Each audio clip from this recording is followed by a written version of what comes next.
Dragon Wolf Tech.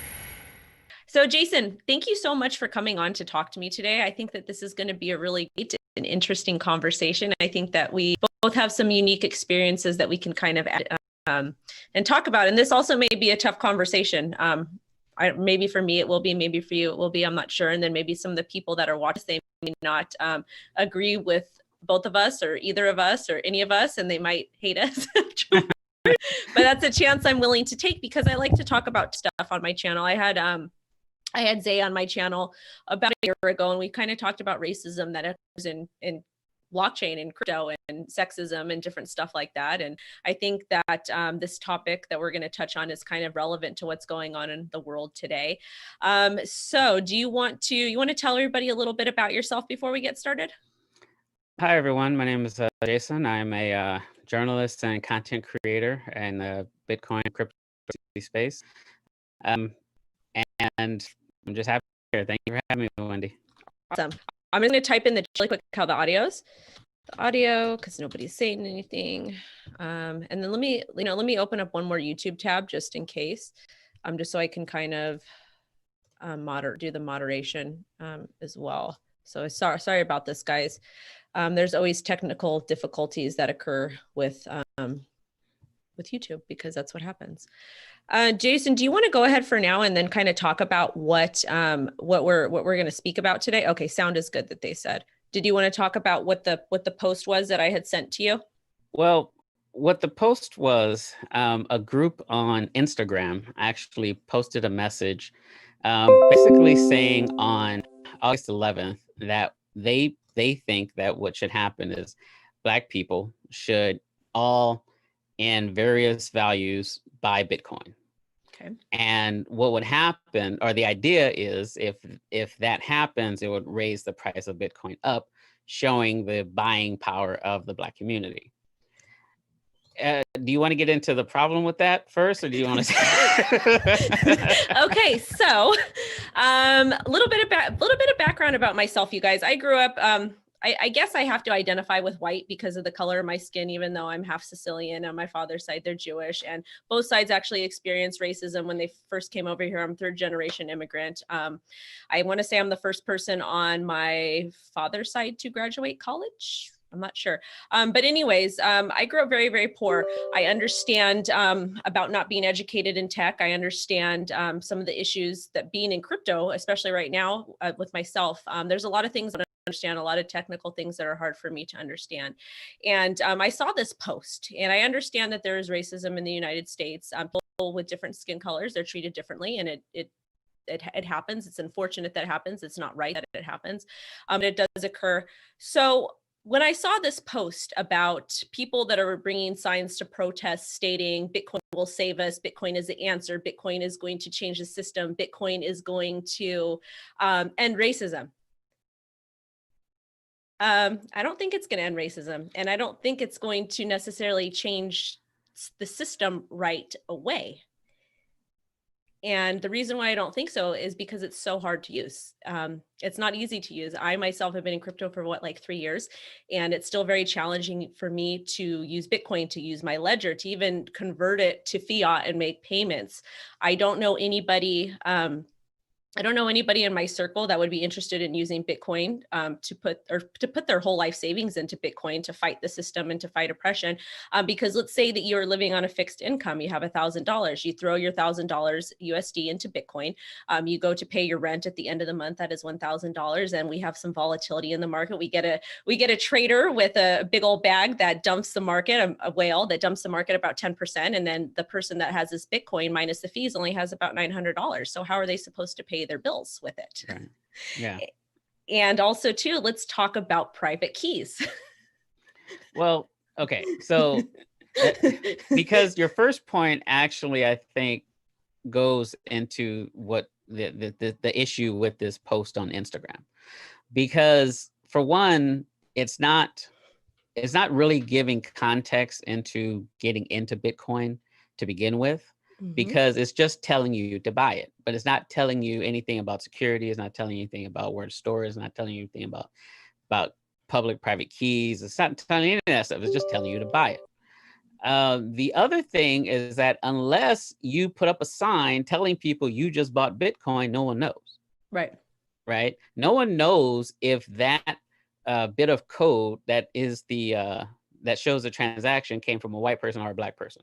Exactly. That's not the way it's set up. Right. Right. So the idea that we're going to get millions of black people to dump money into Bitcoin all at the same time becomes irrelevant because we can't tell you did it.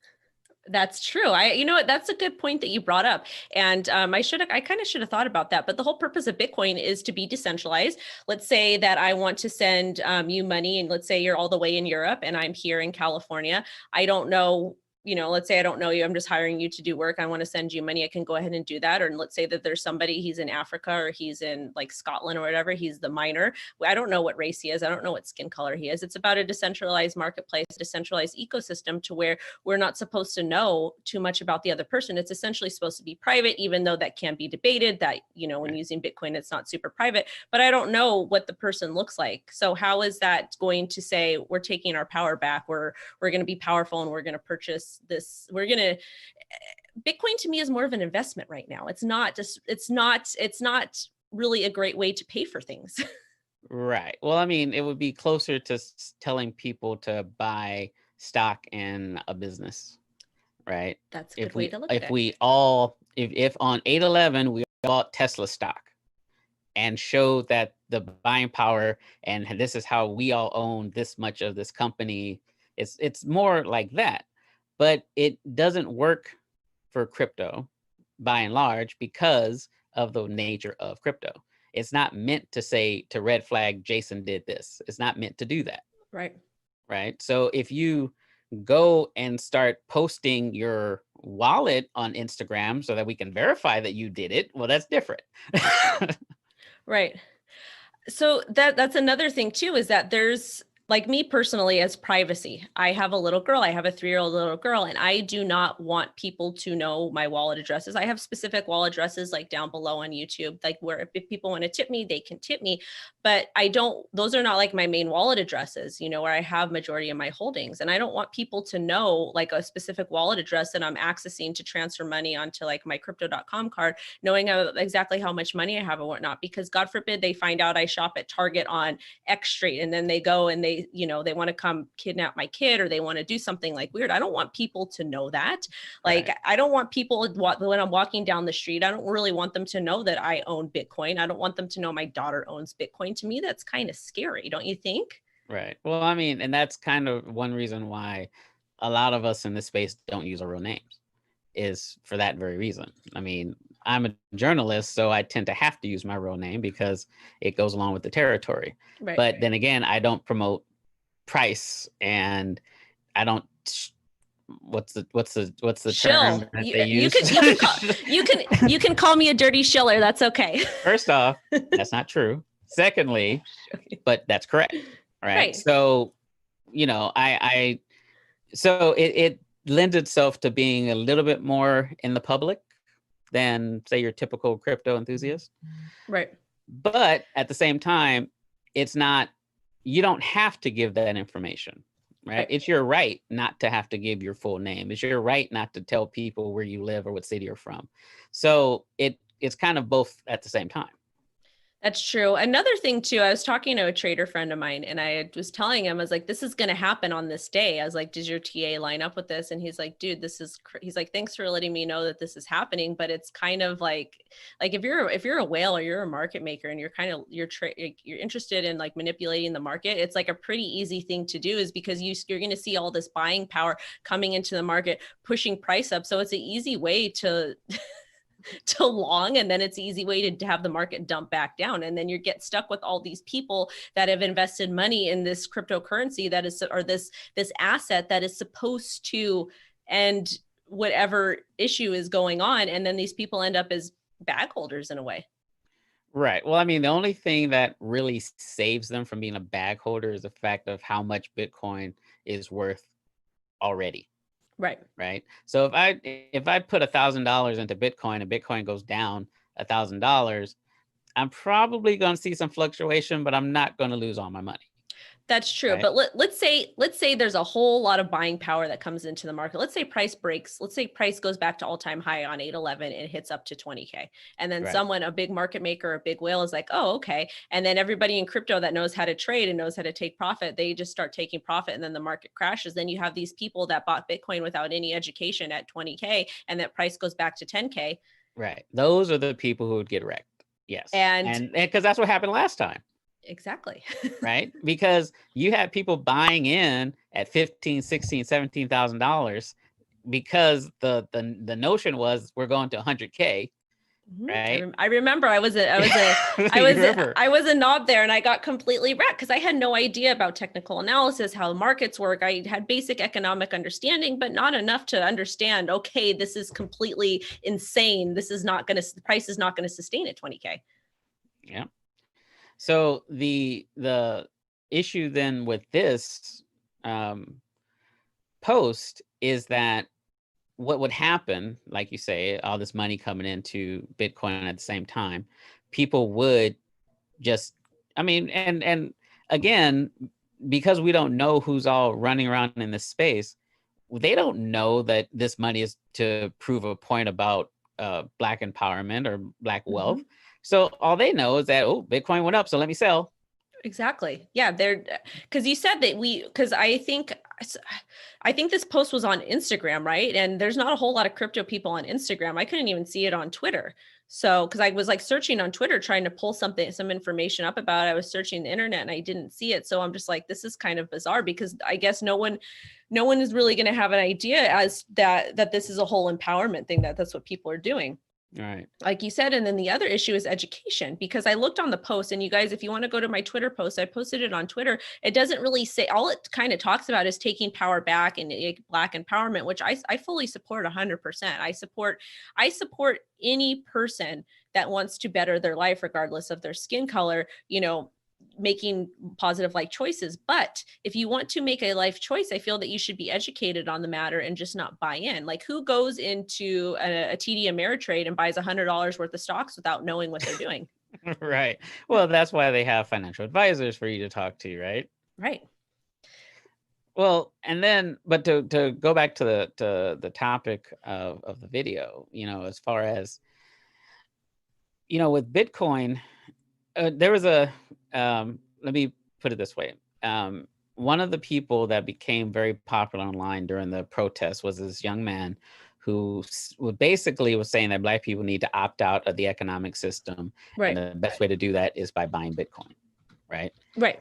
And the reason why I applaud that and I'm hesitant with this is because he gave you that was just a short clip. He had a longer speech that he gave later on, and he laid out why. It's like, look, this is a economic system that can be argued to be racist, and you keep trying to change it from within, and that's not what's going to happen. What you need to do is get out of it so that they can see what they lost, and then they come to the table to get you back in. Right. Right. And see, I agree with that, because the system is, first, in some cases, there are laws in place to protect people of different ethnicities and different races and gender and stuff like that. And I do think that sometimes that is important, because people get taken advantage of all the time. So there are laws and checks and balances put in place that are supposed to prevent that. But at the end of the day, a lot of times we do see a lot of injustices that occur, regardless whether it's with police or whether it's with mortgage loans or whatever it is. And it could be due to somebody's skin color. But before you make a choice, especially with your money, I feel like you need to have, like you said, need to have a guide, need to have an understanding of what this is. And another thing that concerns me about people just kind of blindly buying buying Coinbase, blindly buying Bitcoin is, let's say that they don't use Coinbase. Let's say that they use some random, or Cash App. Let's say they use some random app and then they lose their private keys. Or let's say they buy $1,000 on August 11th and then they want to transfer it to a wallet or like a ledger, and they have no idea how to use the ledger. And then they misplace, they get the wallet address screwed up, and it gets the $1,000 is gone, because they weren't educated enough to understand that, you have to make sure that everything is sent correctly. Or let's say they lose their private keys. Well, I think, that's one reason why I like apps like Cash App is a lot of people already use Cash App Right. for non-Bitcoin reasons. So it's just adding another layer to your account when you enable Bitcoin. The problem that, as I see it, and you kind of touched on it, is now that you have it, now what? Right. You know, it's like, okay, I bought Bitcoin. Yay. You know, so and you also have to remember that we're still in an environment where the laws surrounding Bitcoin haven't been ironed out yet in various markets, right? And the US included. So what happens if you have all these people buying Bitcoin and then what's his name? Congressman Sherman, the decides D-bag. gets his law passed outlawing it. Now what? Yeah. What's going to happen? People need to be aware of the environment that they're coming into. You and I have been in this environment for years, so we know what to look for. But just some random person, ooh, what's this Bitcoin stuff? They don't know. Yeah, I think like even my mom, I talked to my mom about Bitcoin and she's still kind of weary about it just because of the volatility that's in the market. And it makes her scared to want to put her wealth in it. Not that she's got a lot of money, but like even $100, that's a lot of money to my mom. That probably would pay for groceries for the whole month for her, or maybe the whole like 2 weeks. So, it's kind of a scary thing for somebody. So I guess my next question for you is what solution would you have for the Black community if they want to take a stand and they want to have their voices heard in the crypto space? Like, do you think that buying Bitcoin is the solution for that, or what? Like, how would you go about it? What would you tell a family member that came to you and said, Jason, I feel that I'm being treated I feel like I'm not being treated fairly. What should I don't want to go out to the protest. What should I do to stand up and to have my voice heard?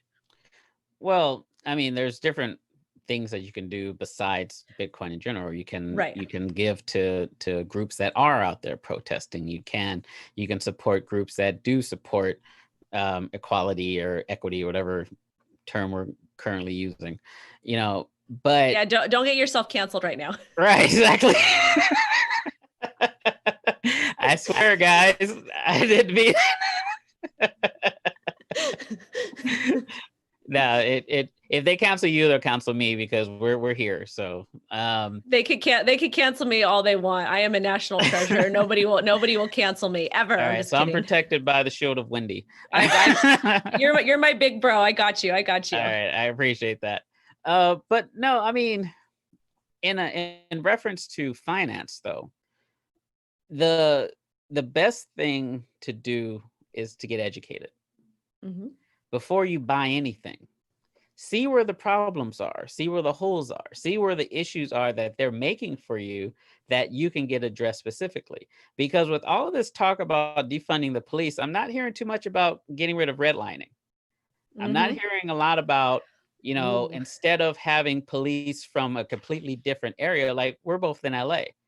So you could have a police officer from Sherman Oaks policing Watts, and they're nowhere near each other. Right. Right. People might get mad about that though. Well, but I mean, if I've heard it said, and that it's better to be policed by people who live in the community. I agree. That they're policing.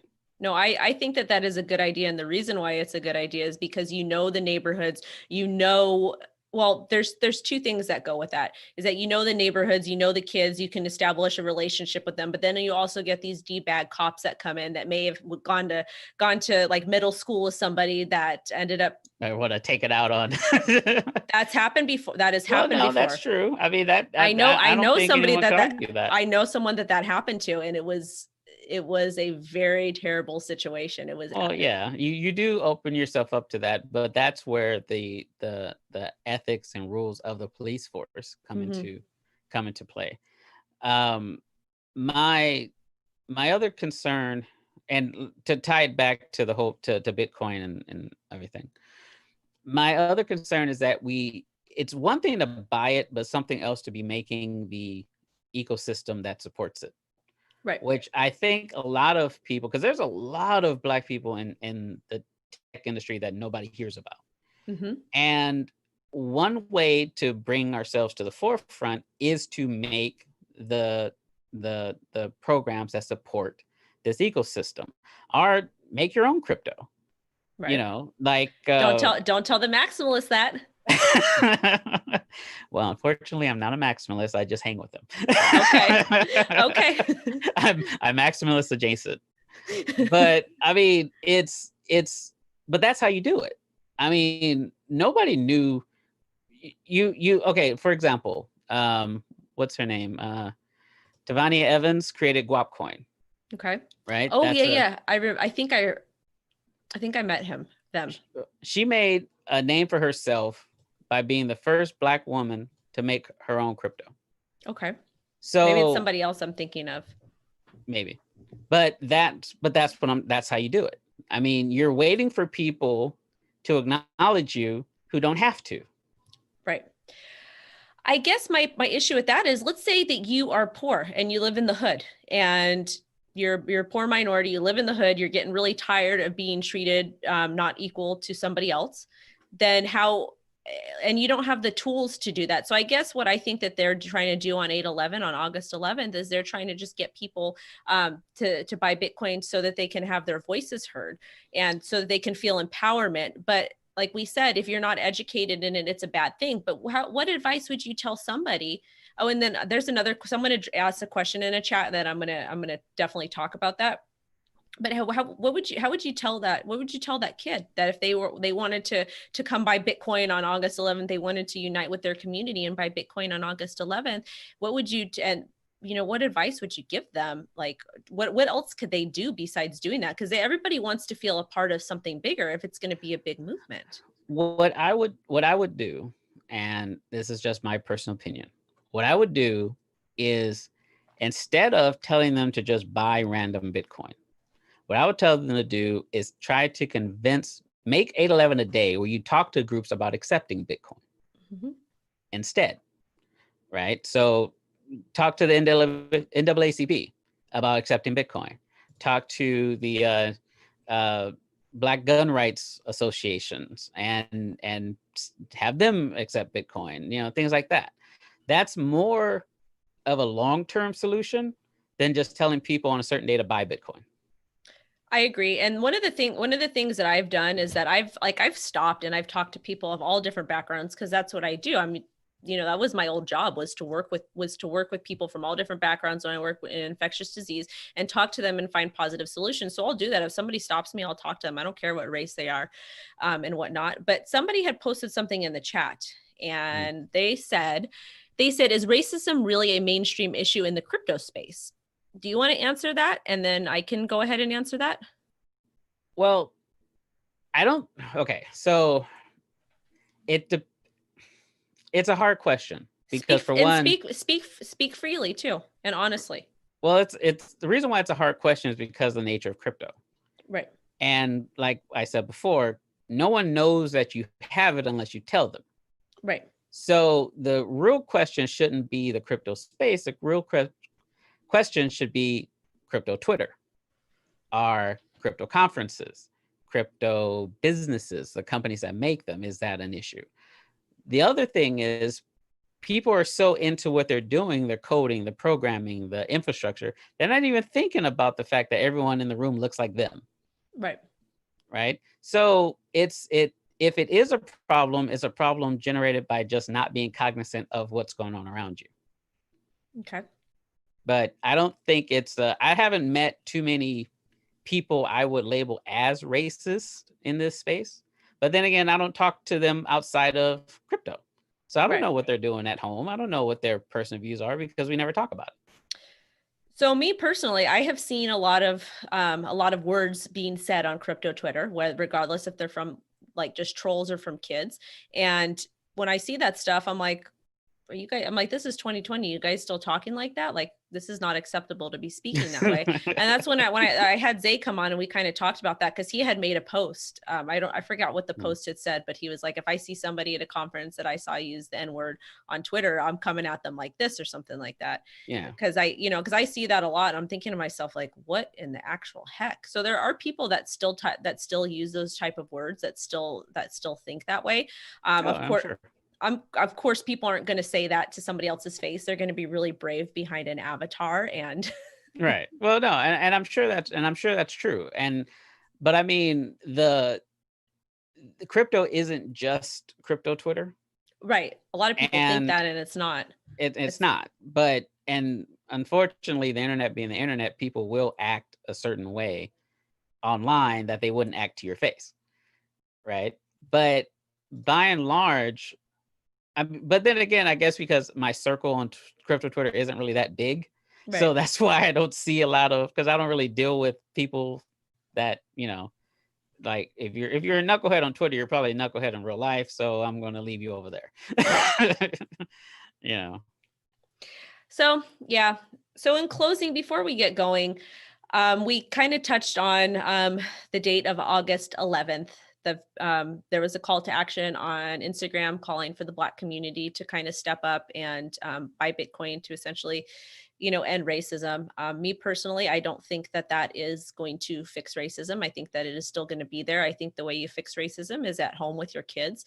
What we do at home with our daughters, we talk to her, and she asks questions, we answer them, and we don't treat people differently by skin color or by race and whatnot, because my husband has a darker complexion than my daughter, and maybe because she's growing up seeing that and seeing that she has different family members that are different colors, that maybe it's going to kind of just go over her head.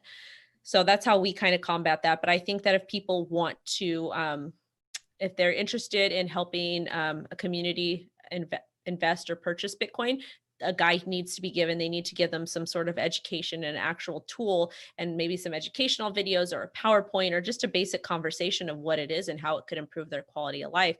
But I don't think that it will solve racism. And then if you want to give your closing thoughts as well. Well, like you said, you solve racism at home. And the thing about Bitcoin is I do believe Black people should become involved in Bitcoin and the A crypto space, because hundred that's the percent. future. But you should do it on your own terms and with a foundation of education, and not worrying about how much it's valued at. You know, Right. learn about the what makes it work, learn about the different variants of it, the altcoins, whatever. Just start with education first, and then start looking at buying it and the value of it. And most of us aren't traders. Most people in this space are holders. And it's don't let someone talk you into just throwing your money around into different random things. Start with the basics, start with Bitcoin, start with the fundamentals of being your own bank. Because at the end of the day, that's really what it's all about. It's not about going to the moon, it's not about Lambos, it's about being your own bank and peer-to-peer electronic cash. I mean, that's what the white paper said. So, it's good to get in, but get in cautiously, get in with the spirit of education, and then let it evolve from there. That's the best, safest way to do it. Yeah, I definitely agree with you on that. I think it is important to kind of, dip your toes in, and don't just buy $100 of Bitcoin or X amount of dollars because somebody is pressuring you to doing that, or because you feel that you have to participate in a movement, because if you don't, then you would be labeled as a racist. I don't think that. We all have different approaches to things. We have different mindsets, and we all learn differently. And just because somebody is not speaking out about a particular topic does not mean that they support that topic, or their silence is supporting it. Maybe they just don't feel comfortable speaking out, or maybe they're not educated enough to speak out, or maybe they support it but they just don't want to. And you shouldn't force anybody to make an opinion on something, because that's to me that's censorship, right? Right. Well, and that's the other thing, is that right now we're in this whole cancel culture thing where if you don't walk the way we want you to walk, we'll end you. Well, that's not freedom. That's not freedom of any sort, and that's not how I wasn't raised to believe in doing that to people. So just because you don't hold all of my views doesn't mean I'm going to tell you that you can't have your own. I mean, in fact, we should be talking about it. Like, Mhm. why do you feel that? Why are you like, why is someone a maximalist instead of someone open up to the broader crypto space? We need to have those conversations so that people can make their own informed decisions. Right.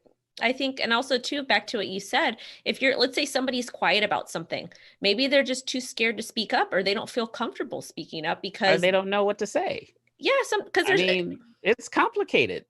it is very complicated. For example, they say that when a person, when a person passes away, this is just a scenario. When somebody passes away, sometimes at funerals, you'll see people laugh, you'll see people cry, you'll see people happy, you'll see people sad, you'll see all these different emotions. And the reason why the humans have emotions is because we process grief, we process triumph, we process adversity different than somebody else. Just because, let's say you and I are both taking a test for something that we really want in life. Let's say I get an A on it and you get an A on it, and I celebrate and I'm super happy, but then you cry because you're so happy.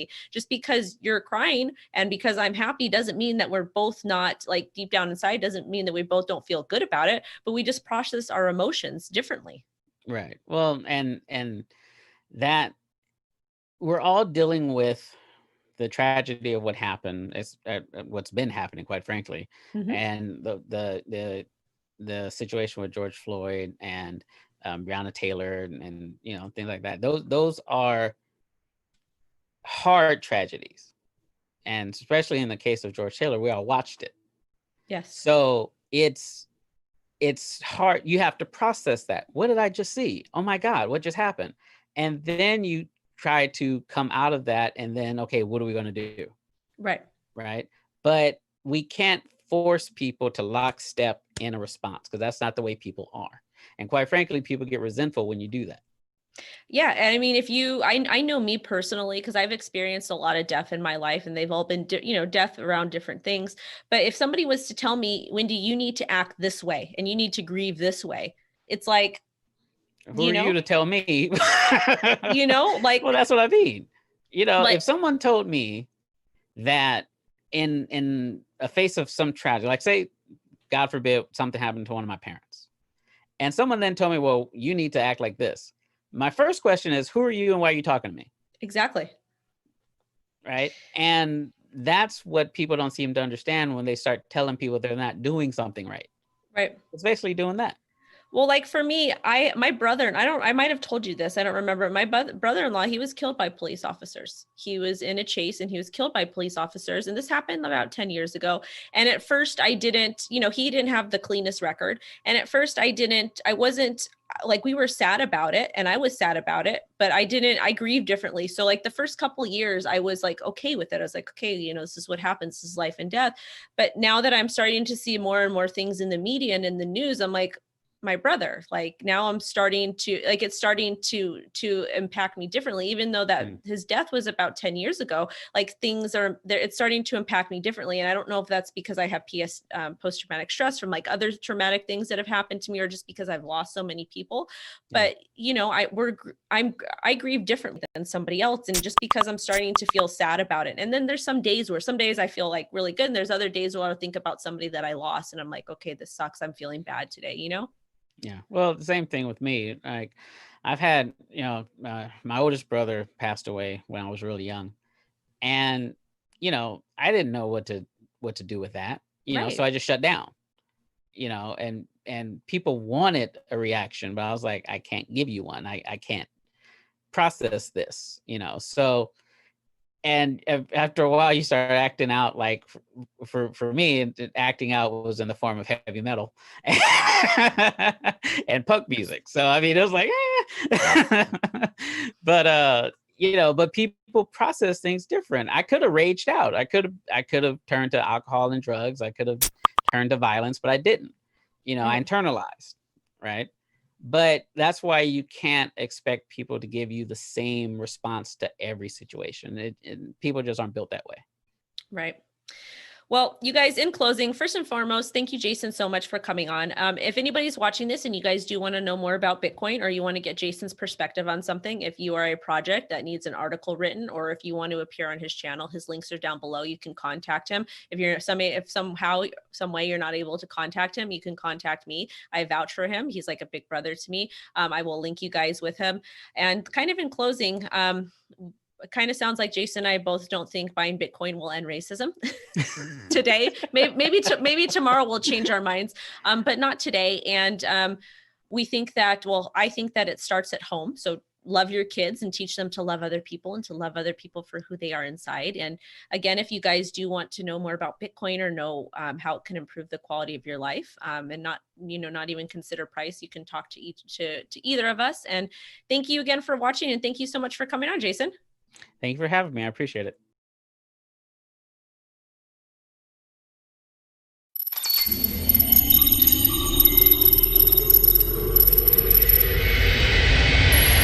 Dragon Wolf Tech.